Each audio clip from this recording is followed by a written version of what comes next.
Mariana Valverde had never been a woman easily intimidated, born into wealth, raised on a sprawling ranch that stretched farther than the eye could see, and taught from childhood that strength was measured by how firmly you held your ground. She believed she had seen everything life could throw at her, until the morning she rode out on her chestnut stallion to confront the mysterious Apache man who had been living on the edge of her land. As the crisp desert wind pushed against her hat and the early sunlight painted the sand gold, she repeated to herself that she was simply doing her duty as a ranchera, protecting what belonged to her family. Yet a strange unease gnawed at her chest, for the stories whispered by the ranch hands of a silent figure gathering firewood, mending broken fences, and disappearing before dawn didn't sound like the behavior of someone dangerous, though pride kept her curiosity locked behind a wall.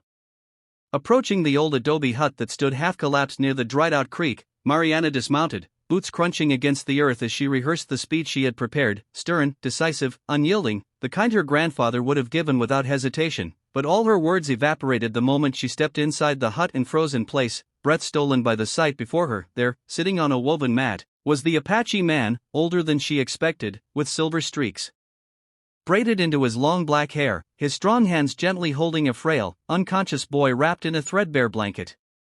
For a long moment, Mariana couldn't speak, couldn't move, couldn't understand what she was seeing. Her upbringing had taught her about boundaries, ownership, rules, yet nothing had prepared her for the raw tenderness with which this man looked at the child resting against his chest. When he finally noticed her, he didn't reach for a weapon, didn't stand defensively, didn't scowl. He simply nodded, as if he had been expecting her all along, and whispered in a calm, low voice, "He has fever. I found him wandering the desert 3 nights ago."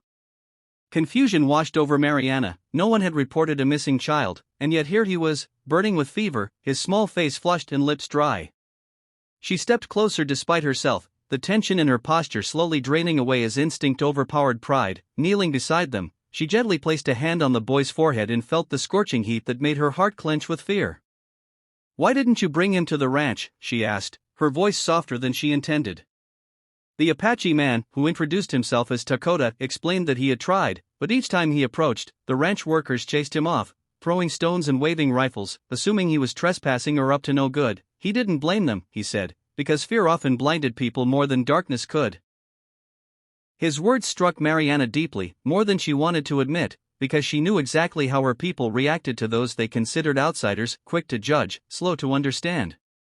As Dakota spoke, she noticed the fatigue in his eyes, the way his hands trembled slightly from exhaustion, and realized that he had spent every moment tending to the child, nursing him with herbs, keeping him warm, staying awake through the cold desert nights. Something inside her shifted, a quiet but undeniable recognition of humanity beyond labels, beyond fears, beyond the invisible walls built by pride and prejudice. Gathering her strength, Mariana made a decision that surprised even her. She lifted the boy into her arms and told Dakota to follow her back to the ranch, ignoring the voices in her head that warned her of the gossip this would spark, the judgment, the questions she was not ready to answer. Upon reaching the ranch, the workers stared in stunned silence, unsure whether to protest or salute, because never in their lives had they seen their mistress return with an Apache walking beside her like an honored guest. Mariana ordered them to prepare a room, fetch blankets, heat water, and summon the old doctor who served nearby towns. Resistance flickered in their eyes, but they obeyed, for they trusted her leadership even when they didn't understand her choices.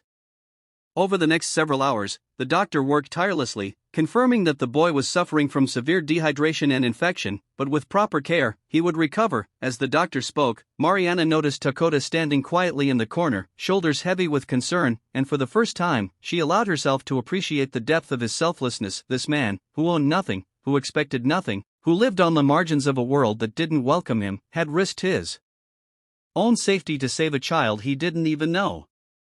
As night settled over the ranch, painting the horizon in shades of violet and indigo, Mariana found herself unable to sleep. She wandered out to the porch, where she saw Dakota sitting under the stars, head bowed as if in prayer. Sitting beside him, she asked softly, "Why did you help the boy?" Dakota looked up, eyes reflecting firelight and starlight together, and answered with a simplicity that cut deeper than any elaborate explanation could. "No child should face the desert alone."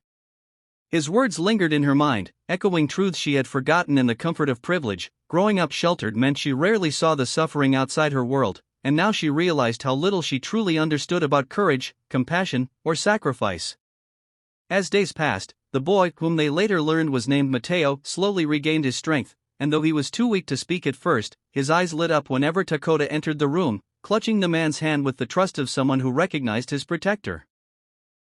Mariana watched this bond form with a mixture of awe and humility. She saw how Dakota taught Mateo simple breathing exercises to ease the fever, how he told soothing stories in his native language, how he stayed by his side without expecting reward or praise.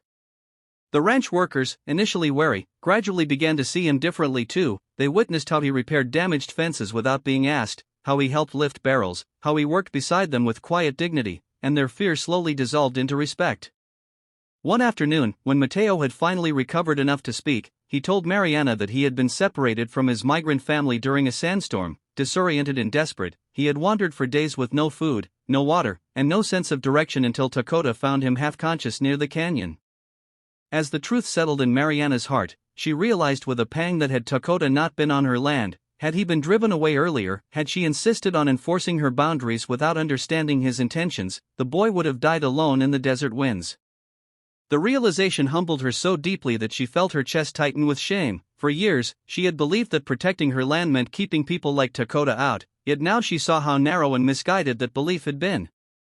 One evening, while Mateo napped peacefully, Mariana approached Dakota near the stables and, with her voice trembling for the first time she could remember, apologized not just for her assumptions, but for the prejudice he had endured from her people. Dakota listened quietly, then placed a gentle hand over his heart and said, "Understanding is a gift.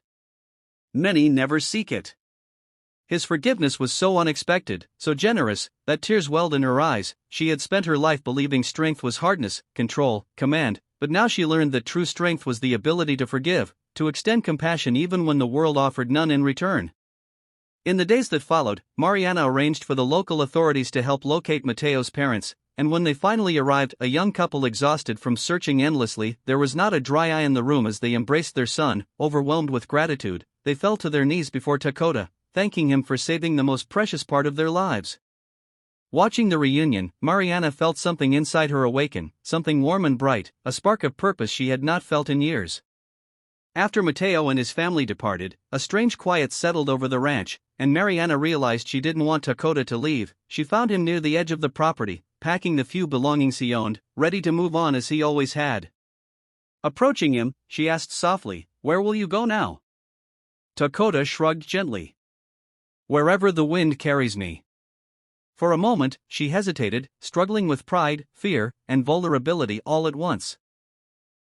Then, gathering her courage, she said, "The wind can carry you here too, if you wish. There is a place for you on this ranch, not because you owe us anything, but because we still have much to learn from you."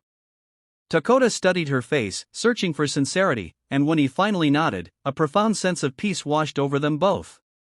From that day forward, the Valverde ranch changed in ways no one could have predicted. Dakota became not just a worker but a respected advisor, teaching the ranch hands traditional methods of reading the land, caring for animals, and interpreting weather patterns that saved their livestock during storms. Mariana, once proud and distant, softened into a leader guided by compassion rather than fear, opening her land for travelers in need, supporting nearby indigenous communities, and building bridges where there had once been walls.